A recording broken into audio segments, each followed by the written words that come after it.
You are listening to the Neurocareers, Doing the Impossible podcast with Dr. K, episode number 22. Dear Neurocareers podcast listeners, let's dive into our exploration of the careers in neuroscience and neurotechnologies. And I am very proud to present today's guest, Taisija Demchenko. Taisija is my former student whom I mentored on her thesis. And also I was teaching the course that Taisija attended. It was a course on adaptive neurotechnologies. So I'm very proud of Taisija, all her accomplishments. So let's begin. Welcome, Taisija. It's a great pleasure to have you on our podcast. Can you please introduce yourself and let us know where are you joining us from? From what part of the world? So thank you very much. So I'm Taisija Demchenko, and I'm joining this podcast from Vilnius, which is a city in Lithuania. I also wanted to thank Milena for an amazing course of neurotechnologies because it's really helped me to begin my journey in neurotechnologies. I am not a student anymore. I am a bioinformatician now. I studied bioengineering and then I wanted to quit a wet lab. So I wanted to learn some programming and to join computers and biology things together. So I went to do my magister in system biology. And that's where I thought that I'm really interested in brains, especially human brains. And that's why I chose to attend the Milena's course. And now I think I'm a big BCI enthusiast.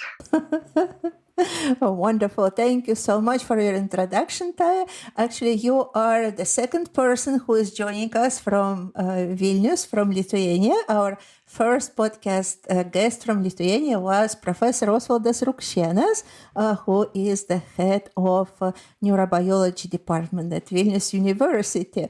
So there is a direct connection here. So I'm very happy to have you joining us from there. And I also want to congratulate you. Like you said, you are not a student anymore and you just got your first job. Congratulations on that. And maybe you will tell us a little bit how did you do that and what it took you to actually get your first job. Because we're talking about the careers. So, but we will get to that. Let's start from the beginning. I know that the choice of your master's thesis was not straightforward. So you wanted to do certain things. And then I think your passion really showed you the way and you switched your project to a different topic. So maybe you can tell us how did this happen? How did you choose your topic of your master thesis? It was a long way, actually. It was difficult for me to finish my bachelor's work properly. As an ordinary student, I almost missed all the deadlines. So I think it's pretty normal, but still, I was not proud of myself. So I wanted to do it better in magisters. And I thought that if I will choose a topic which is very interesting for me, I will do this work better. So when I started the system biology course, I started to think what I really want to do in my life. I thought that although I never studied neurobiology, I thought that I'm interested in that. And it was my request for the headmaster of the course. I asked for any topic in neurobiology, especially in brain-computer interfaces. And she found me Milena Karastenskaya. At first, the work was a little bit of an uncertain topic. It was just about analyzing the data. Although I already had the topic, but it was a little bit difficult for me to understand what should I do. It was too broad for me. And then I started the neurotechnologies course. And that's where I got the assignment to do a project to simulate development of PCI technology. I thought of something more creative, and I thought the possibility to live inside a computer for a human, but that's too difficult to happen in my lifetime, I think. So we can start from something simpler. And I thought that a lot of processes which happens inside a human brain are especially interesting when human sleeps and dreams, because it's something that is disconnected from the outside world. And that would be really interesting to research. So I thought it would be nice to record dreams.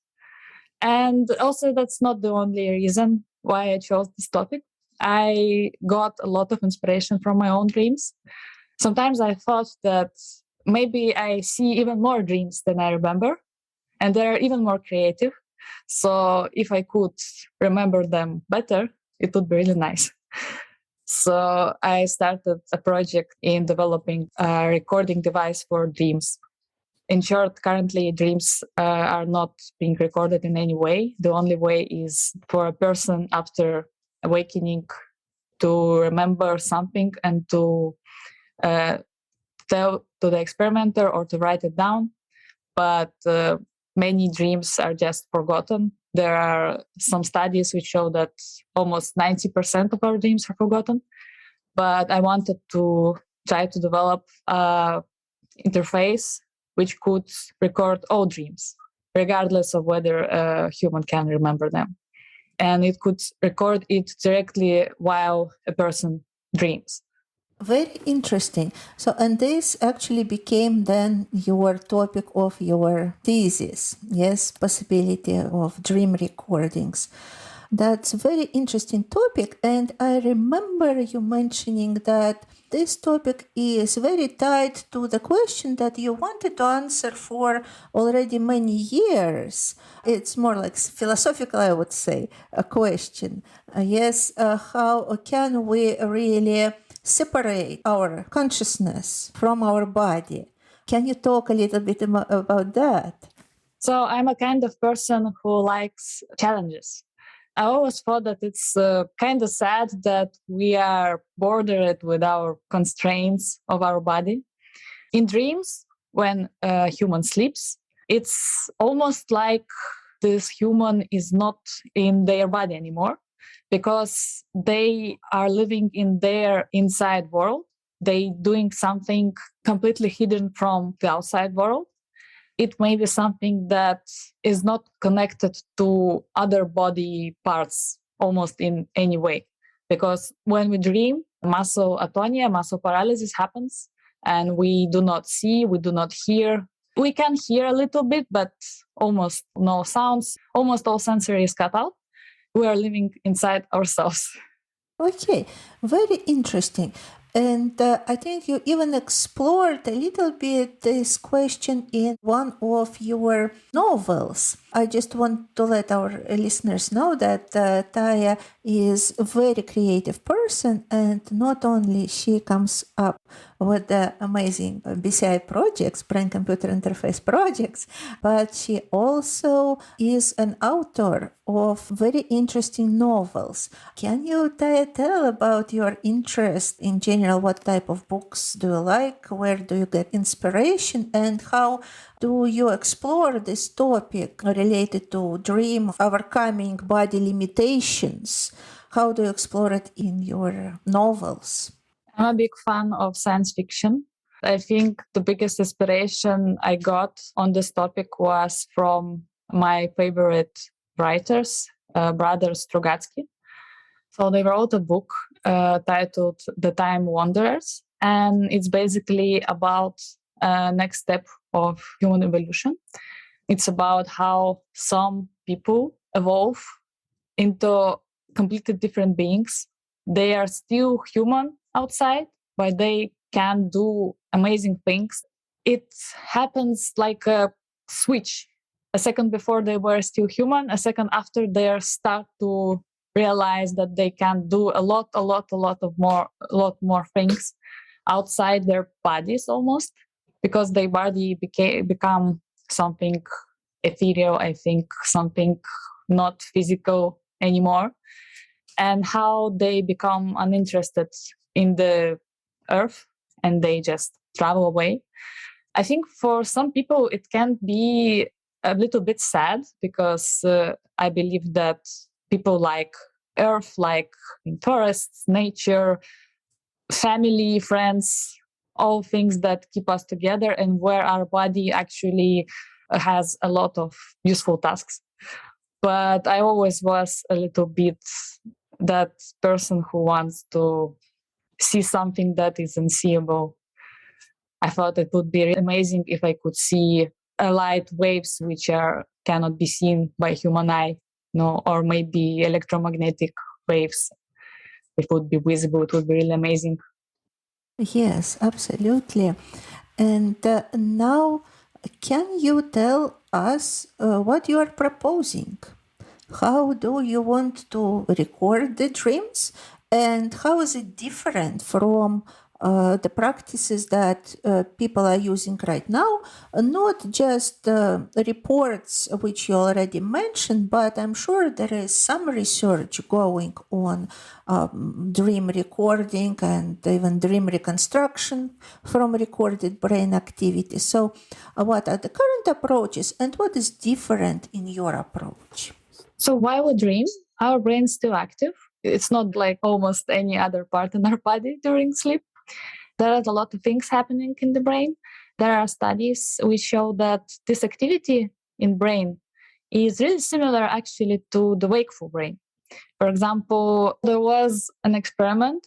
Some people slept and dreamed during their sleep. Then they awoke and recorded their dreams. They wrote them down. They also viewed some images while they were awake. During both time when they saw dreams and when they looked at those images, their brains were scanned using fMRI. The images were compared, and it was found that during dreaming, those objects which were mentioned in subsequent dream reports were also found in those brain images. They were really similar to those brain images which were got from the wakeful experiment. There is another study which is almost the same, except that there was no images, but there were movements.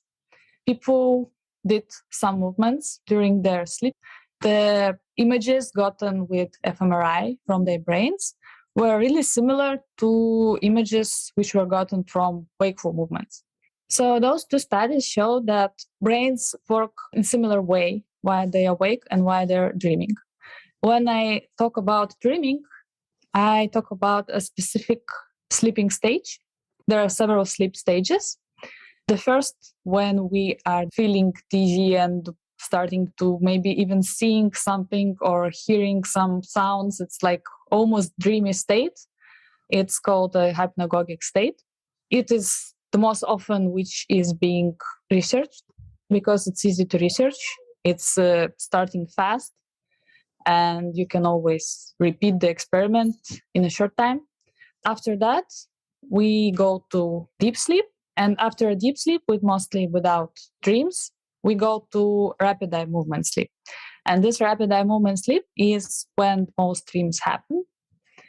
So this rapid eye movement sleep stage is a little bit difficult to record and to wait for it because it needs to be a lot of time.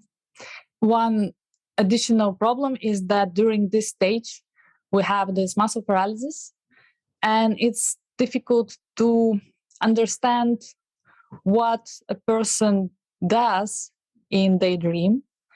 If we know that most dreams are forgotten, we cannot really think that everything that was gotten into a dream report is enough for the experiment.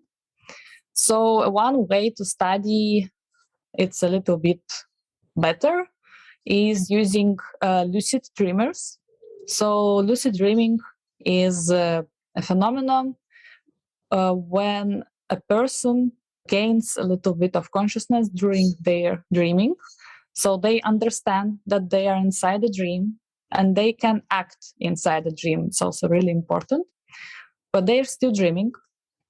There was a recent study which showed that these lucid dreamers can actually hear experimenters from the outside, and then they can do some tasks which were asked to do.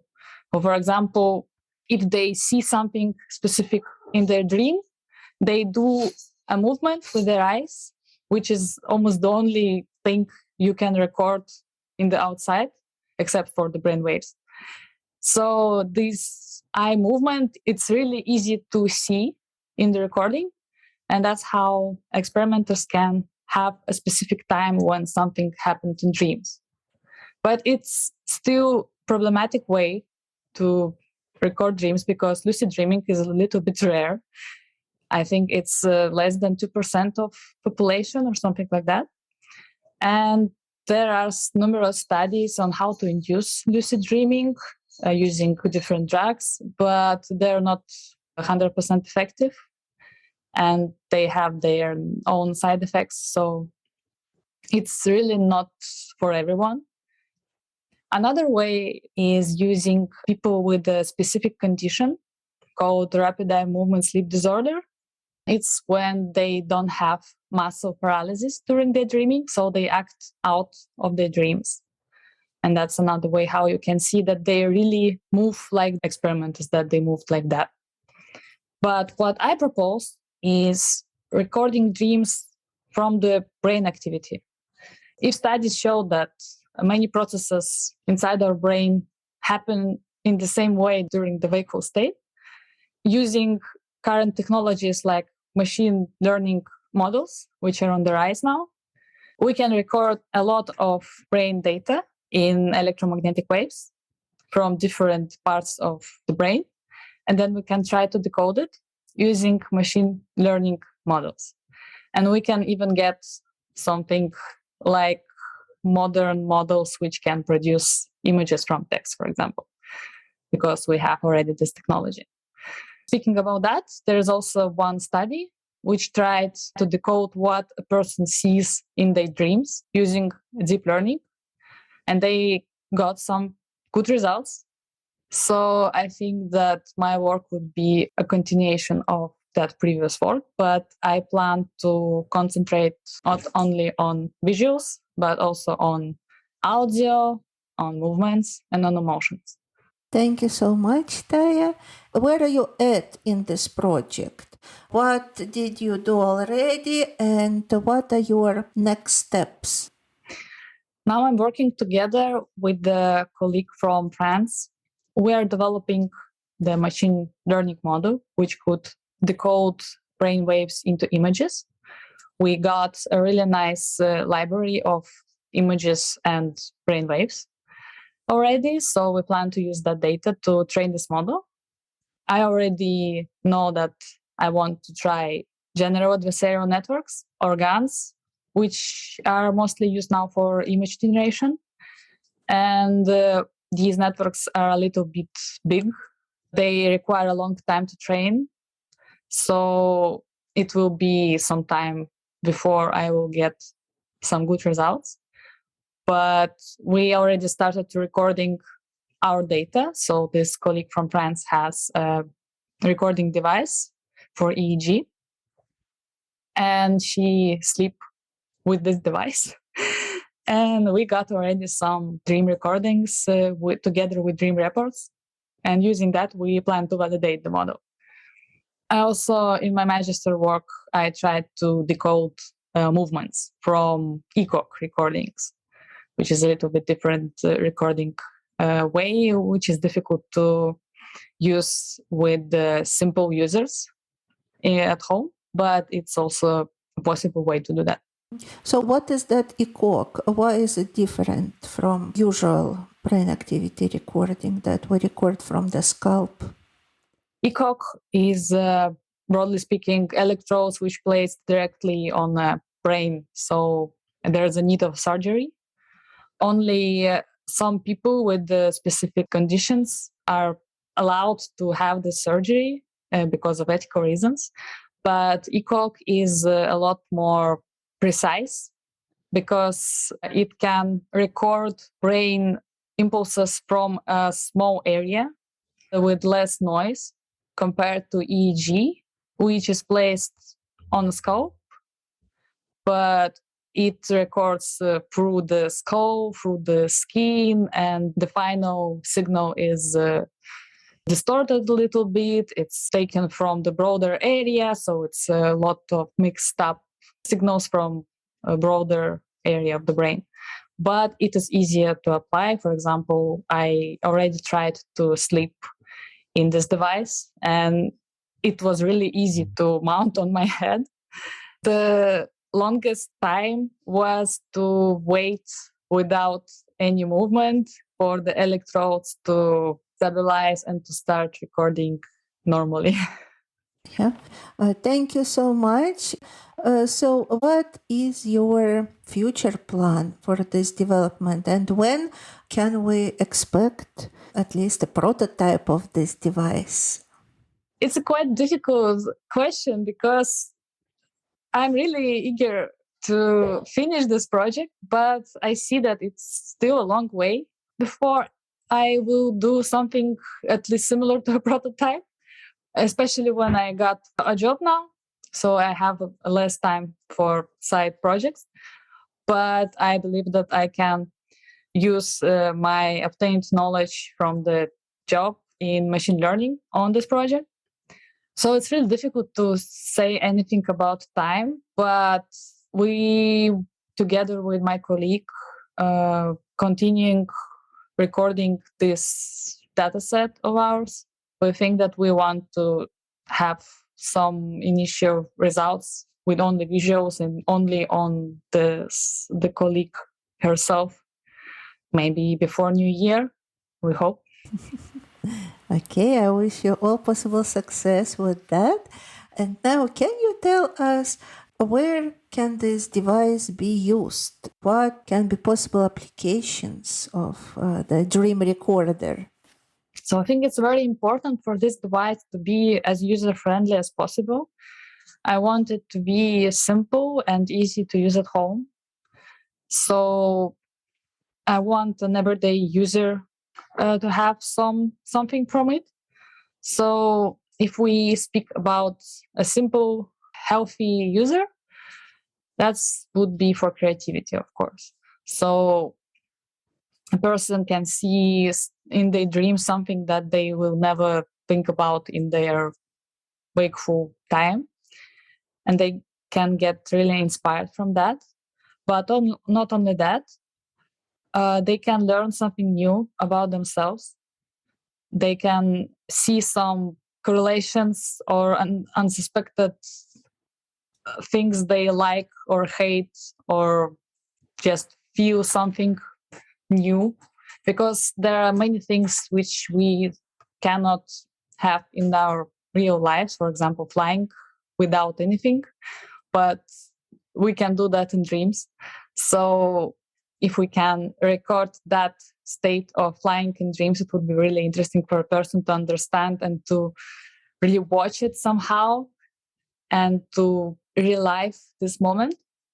These dreams could also be shared between people, and it would maybe even improve some communication and understanding between people. It would be something very personal.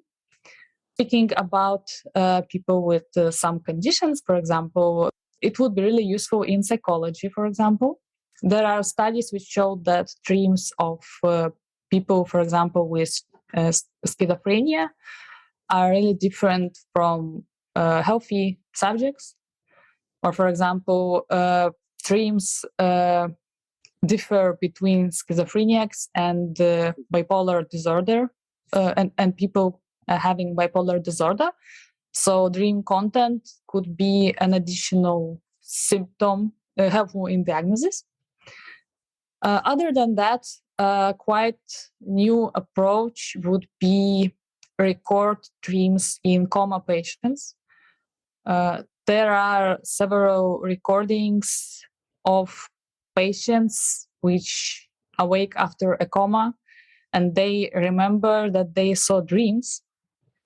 And there are also cases when a person can stay in coma for a really long time. And it can be really hard for their relatives and family members to understand that this person is still alive.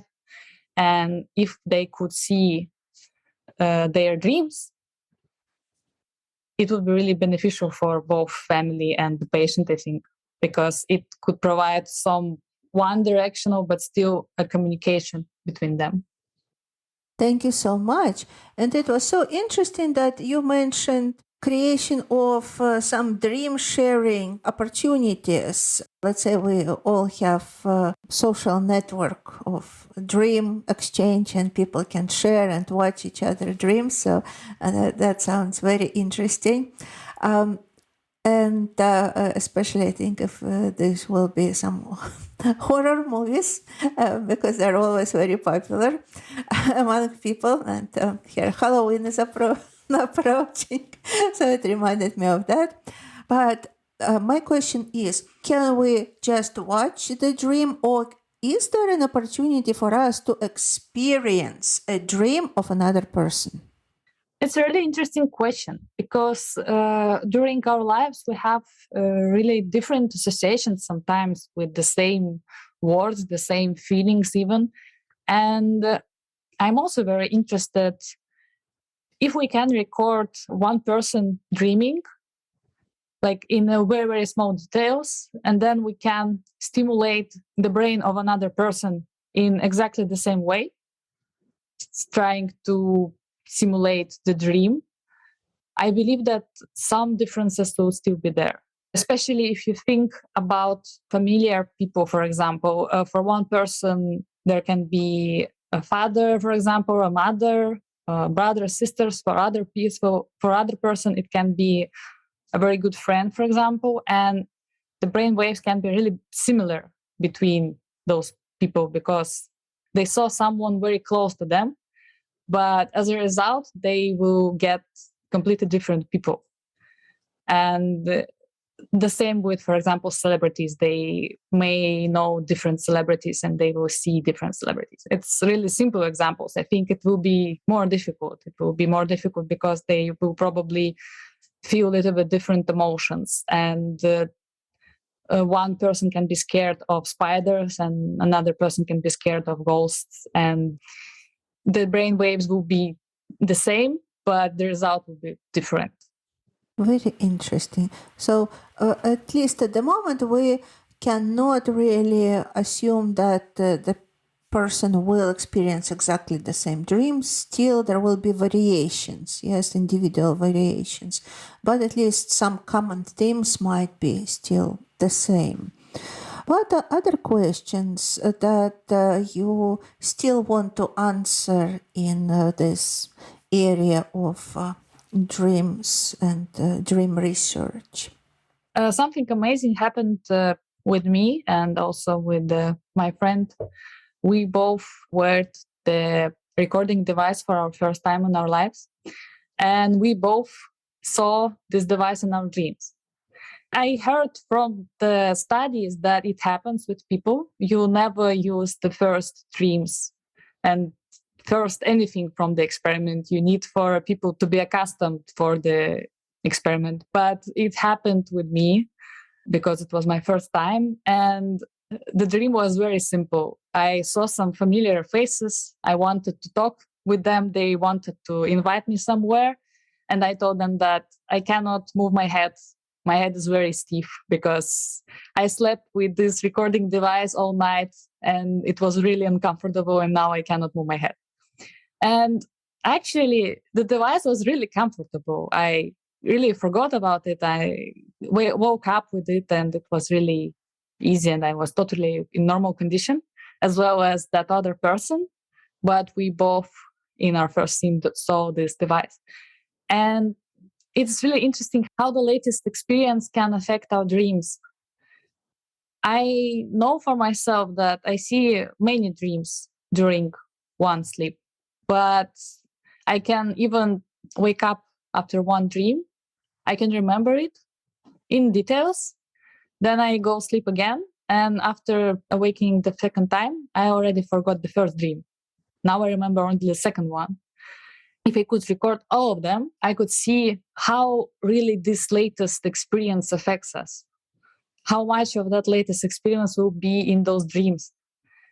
Maybe we each night the first dream is about us brushing our teeth. We don't know the thing that we did the last. So that's really interesting for me.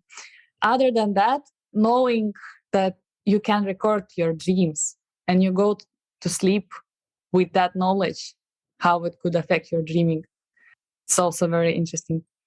Yeah. Yes, it is.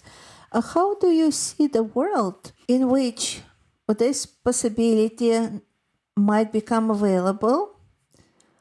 How the world like this will change if we all can record our dreams, if we all can watch them, if we can exchange them?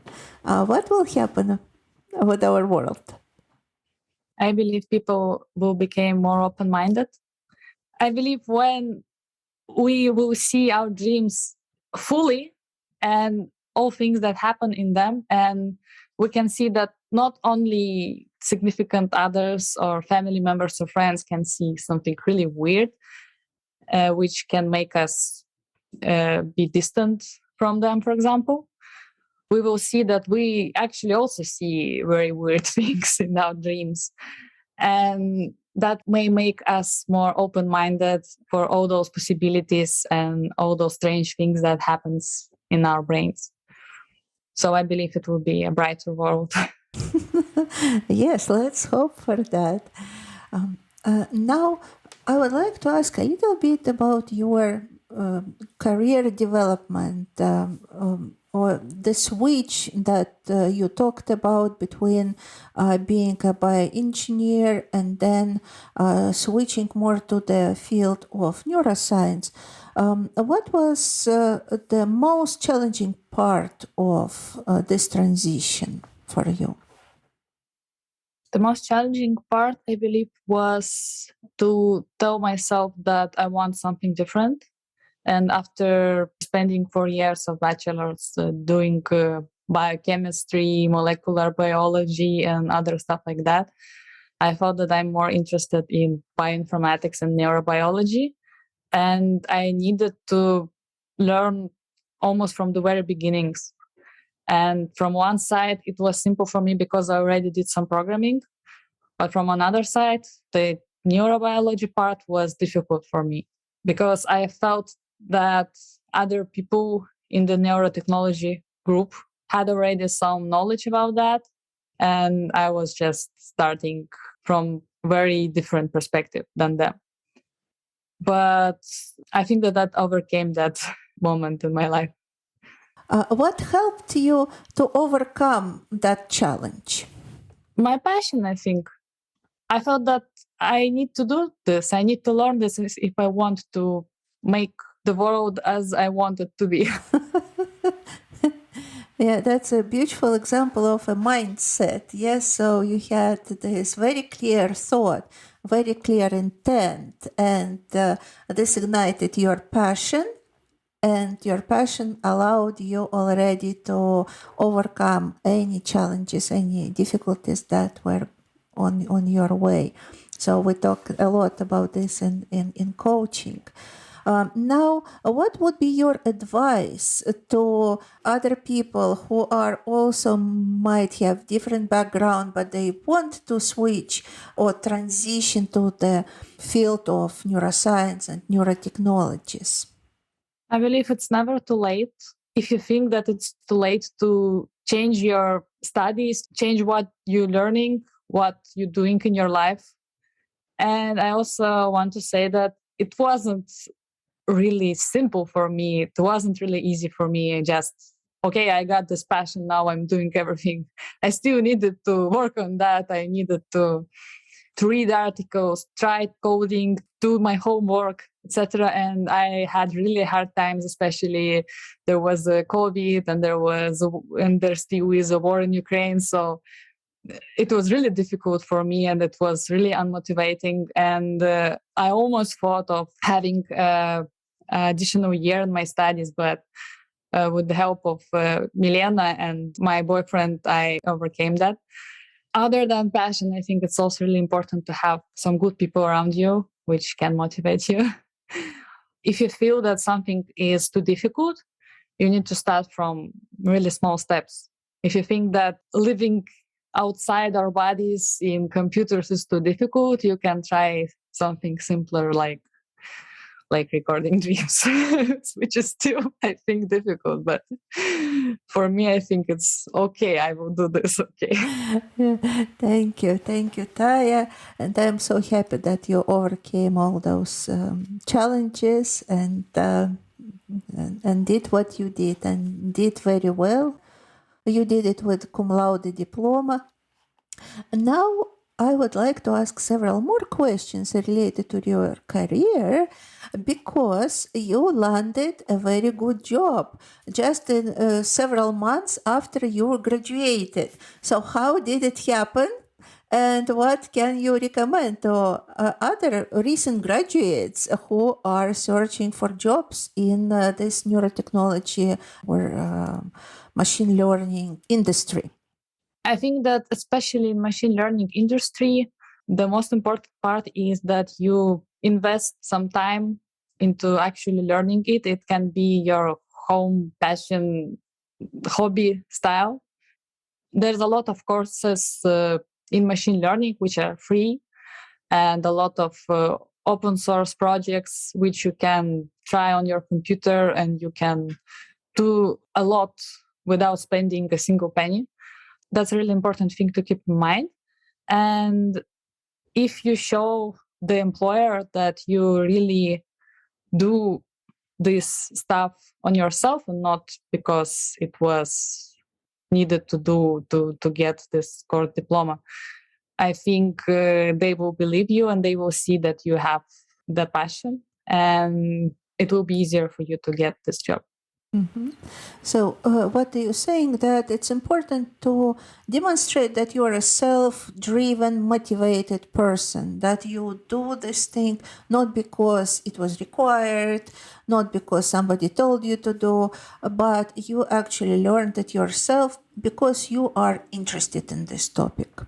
Yeah, the profession is very popular now because it usually pays a lot. Many friends of mine want to be a programmer now, but they don't really want to program. They just want money. And there are lots of people like that. So if you want to make money, you can find something that you really like to do. I think that's a very good suggestion.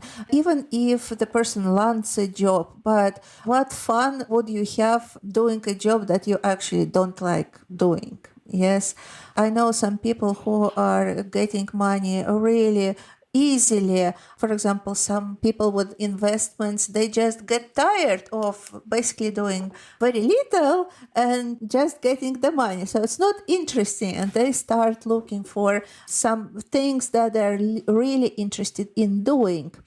So that's one trend that I noticed. And another trend, I think it's a trend for already employers, their approach to hiring people. First time, I think I've heard it from Elon Musk that he asks a person to solve the problem, certain problem, but actually he is not so much interested in the result. He is interested in how the person thinks, how the person approaches problem solving.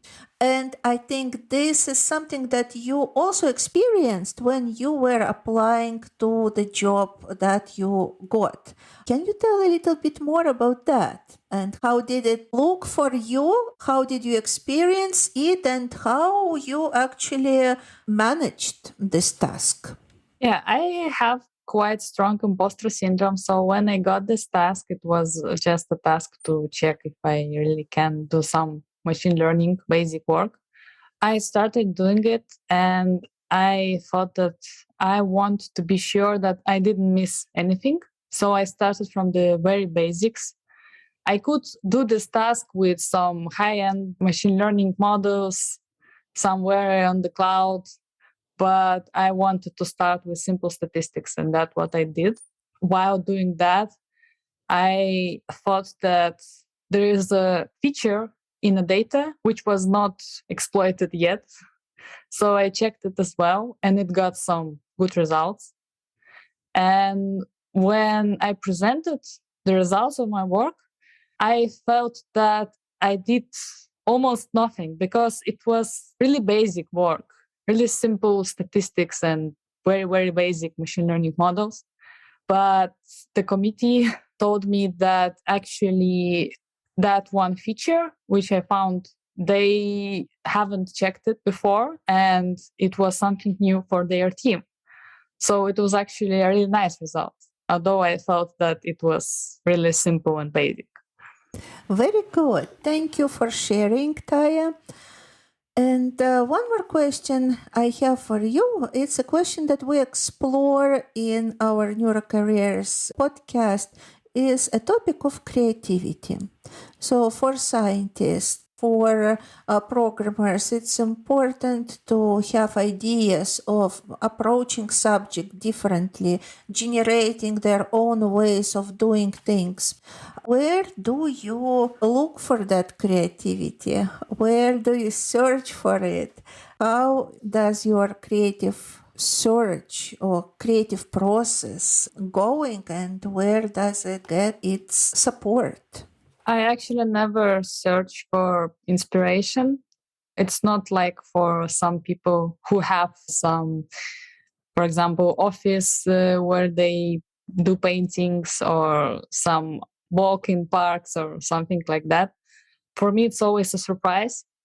And I think the biggest concentration of some new ideas, especially for my novels, usually come to me while I'm doing something completely different. For example, while I'm programming or playing computer games or doing designs for my 3D printer. That's usually when something like this happens. Okay, so one of the keys is to be content with yourself. Yeah, so at least one of the ingredients. Yes. Okay. Our podcast is called Neurocareers Doing the Impossible. What would you recommend to those people who want to do something that is not possible yet? And they might be hesitating and thinking, oh, if it's impossible, then I'm not sure how I can do it. What would be your recommendation? Because the dream recorder, it's something that is not possible yet. Nevertheless, you are doing it.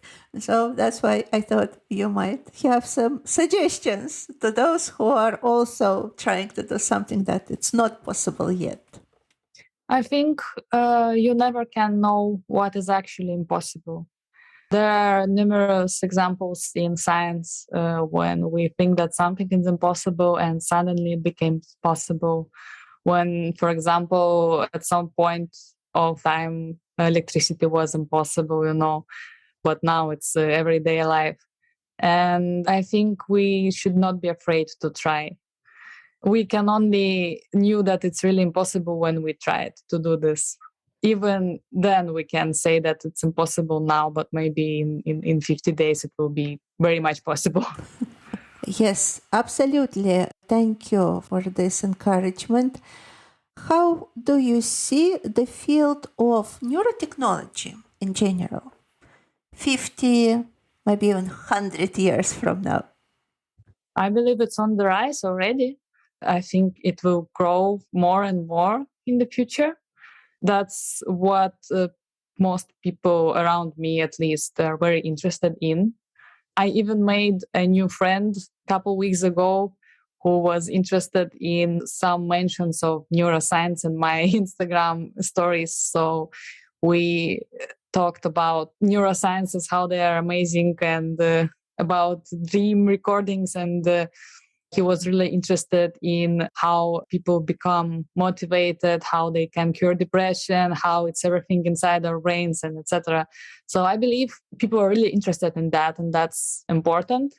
And there are already some and the big companies and startups who started to invest into neurotechnologies and devices like Neuralink, for example, which somewhere in the future may be like a new iPhone, but inside our heads. So I think it will be very much developed, and I believe that most people will like it. Mm-hmm. Thank you. And as you are specializing in AIs, in machine learning, and there is this constant conversation, constant debate, I would say. We addressed some of it in one of our podcasts when we talked to a lawyer who specializes in neurotechnologies. So this is a topic replacing the workforce by AIs in the near future. So, as a person really is diving deep into the technology, what is your take on this? And also, as a person who likes science fiction, who thinks about probably things like that, so what would be your take on this? I can say that there are two professions which are mostly angry with the AI development, programmers and artists, because currently they are very afraid that they will be changed by artificial intelligence. So programmers are afraid that artificial intelligence can write code, and artists are afraid that already now algorithms like stable diffusion paintings and simulate other artists. I think that the story is repeating itself because previously a similar thing occurred when a photography was developed. And using the photography, there was no need in realistic images. And that's when Impressionists started to paint their paintings less realistic because they saw that it's not important already to draw realistic images. And I believe that now with the rise of artificial intelligence and artificially created images, people and artists especially will find something that they will change, and they will still be artists and they still will be needed. So I believe that humanity will evolve and we will live just with new things. I already have this model on my computer actually, and I can generate images for myself, and I experiment a lot with them. So it's not as easy. You can say that writing some text prompt into such a model and generating an image, it's a lot more easier than painting the image from the start.